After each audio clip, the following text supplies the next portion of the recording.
Մայիսի 7-ին այստեղ Վաշինգտոնի Մայր տաճարում էկումենիկ աղոթքով կսկսվեն հայոց ցեղասպանության 100-րդ տարելիցին նվիրված միջոցառումները։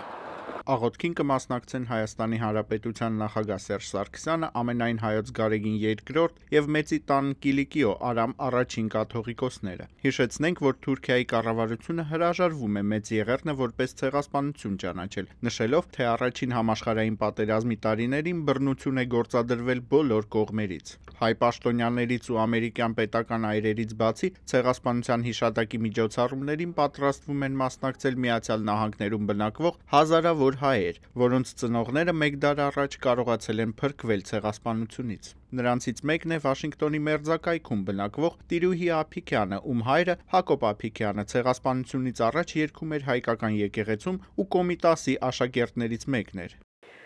Հայրս մինչև կյանքի վերջը երգում էր Կոմիտասի երգերը։ Մենք էլ էինք սովորել այդ երգերը, իրար հետ երգում էինք միասին։ Ճիշտ է, շատ դժվարությամբ էր երգում, որովհետև ինֆարկտ էր ստարել։ Ամենաշատը սիրում էր Սուրբ երգը։ Տիկին Ափիկյանը հիշում է, որ հայրն իրեն պատմում էր, թե ինչպես ցեղասպանությունից հետո ամիսներ շարունակ յուրաքանչյուր կիրակի առավոտյան որբացած հայ երեխաները գալիս էին իրենց հարազատ հայկական եկեղեցին եւ լուռ նստում կողպված դռների առջև, քանի որ գնալու այլ տեղ չունեին։ Հայերի ջարդերի ու կոտորածների մասին պատմություններից հետո շատ բարդ է ուղակի ներել Թուրքիային, խոստովանում է Տիրուհի Ափիկյանը։ Պետք է որ Թուրքիան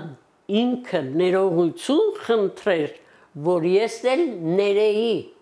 Միջոցառումներն ավարտվելու են մայիսի 9-ին Անառատ հղիության ազգային սրբավայր դամբարանում Սուրբ Պատարագով, որն անցկացվելու է երկու կաթողիկոսների ներկայությամբ։ Արման Թարչիմանյան, Ամերիկայի ձայն, Վաշինգտոնից։